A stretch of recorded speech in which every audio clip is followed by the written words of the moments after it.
welcome back to Daily Dose Recap.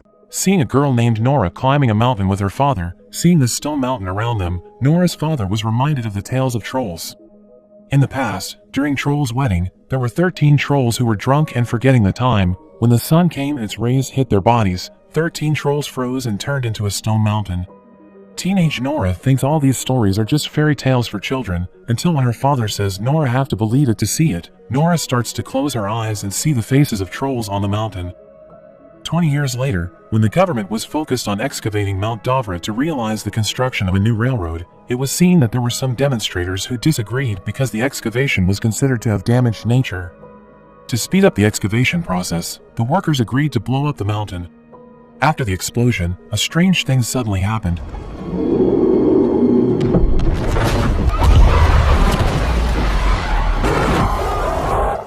Dozens of military planes were immediately sent to inspect the situation at the site. From the inspection, it was found that there were giant footprints moving towards the south. Because the situation was getting worried, the military was forced to discuss this matter with the Prime Minister. At the operational headquarters of the Norwegian Armed Forces, the Prime Minister arrives with his advisor named Andreas. There were also experts from various fields, including Nora, who currently works as a professor of paleontology. In that meeting, the experts began to speculate about the footprints they found. At the meeting, none of them believed that the evidence found was footprints, because logically no creature had footprints that big. However, the results of their discussion were finally refuted when they saw evidence in the form of a video recording from the cell phone of one of the demonstrators. In the video, it is clear that there is a stone monster coming out of Mount Dovra.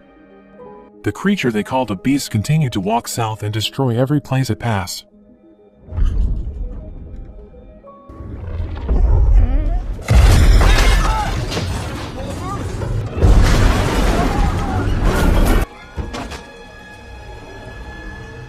After that, Nora and Andreas were immediately sent to investigate an area called Lesia. Nora and Andreas met with a military captain named Chris. Chris explained that his troops had searched the area and the creature's footprints stopped about 20 kilometers from that location. Then they tried to interrogate one of the elderly couples affected by the rock monster. The husband and wife said that the rock monster looked like a moving stone mountain. In addition, they also heard a very loud roar from the monster. Then Nora examined the footprints of the rock monster, but found no genetic markers other than the presence of rock and soil. This also made Nora remember troll fairy tale that her father had told her before. Even though Nora doesn't want to believe the story, all the evidence seems to point to one creature, troll. Nora, Andreas, and Chris finally went to Nora's father's house. It turns out that, now Nora's father has a mental disorder due to troll research he was doing. No one believes in his research, so Nora's father is exiled by the state. Now Nora's father can finally prove that all of his research is real. Because of that, Nora's father is finally included in the investigation mission.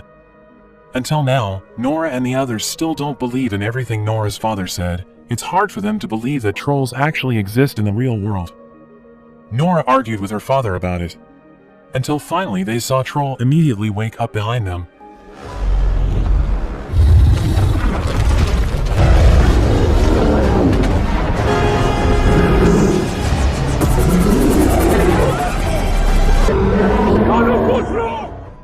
It turned out that Troll had been there and was camouflaged as Rock Mountain. Nora immediately reported the incident to the government. Of course, the government did not believe it when Nora's father said that the monster was a troll. He was even considered insane and expelled from the operational headquarters. Nora asks the Prime Minister to prove her father's words, but the Prime Minister decides to leave the case to the military. Nora's father was very disappointed with the decision taken by the Prime Minister. Nora's father felt that Troll was lonely and confused. People might resort to the path of violence to drive away trolls, but he was sure that nature would not stand still. Hearing that, Nora finally obeyed her father's words. They also joined the military in the attack tonight. Long story short, the attack finally started. The military started shooting trolls with various weapons at their disposal, but it was in vain because trolls are stones that cannot be penetrated by any weapon. The attack made Troll even more angry. Troll countered their attack and killed so many military troops. He even swallowed one soldier who was injured at that time. At this rate, they would all die for nothing. Nora's father was desperate to greet Troll and tried to calm him down, but when Troll began to calm down, someone attacked him from behind, so that Troll became angry and hit Nora's father. In his dying seconds, Nora's father says palace, king, and house. Of course, everything Nora's father mentioned was probably related to Troll. After her father's death, Nora believes more and more that the creatures they are facing right now are trolls like in the fairy tale world. If it matches the fairy tale world, trolls will be frightened by the sound of the bells. To prove this, Nora and the others carried out their actions by bringing several bells to Troll. Unexpectedly, their suspicions actually happened. It turns out that the fairy tale that Nora's father has been telling all this time is a true story. Then the news of the chaos quickly spread in various countries. People started panic and urged the government to immediately solve the problem. Especially now that it is known that trolls are starting to move towards the capital. Back at operational headquarters, Nora suggests they find out more about trolls before they take any further action. Even though Nora had proven her words, the heads of government and the Prime Minister still disagreed with Nora's opinion. They chose to destroy Troll using a missile. Based on this decree, the people in the capital were immediately evacuated to empty the operational target area.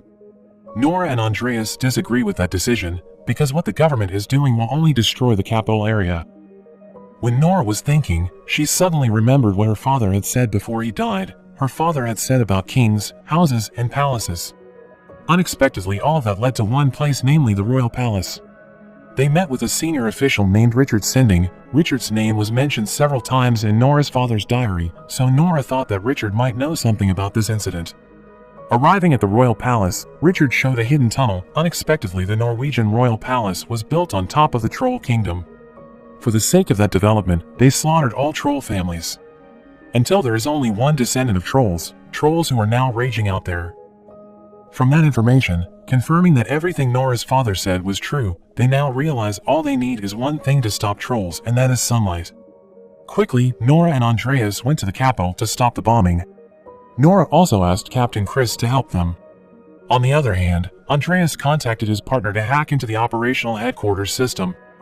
According to their plan, they succeeded in thwarting the bombing that was to be carried out by the government.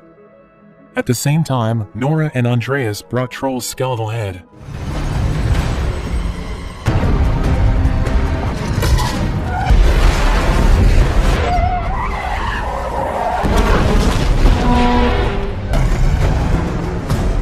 They tried to lure trolls to a location that had been determined by Captain Chris. Once there, Captain Chris turned on some lights which made Troll in pain. Seeing this, Nora felt sorry for him. Nora said that this was not what she wanted.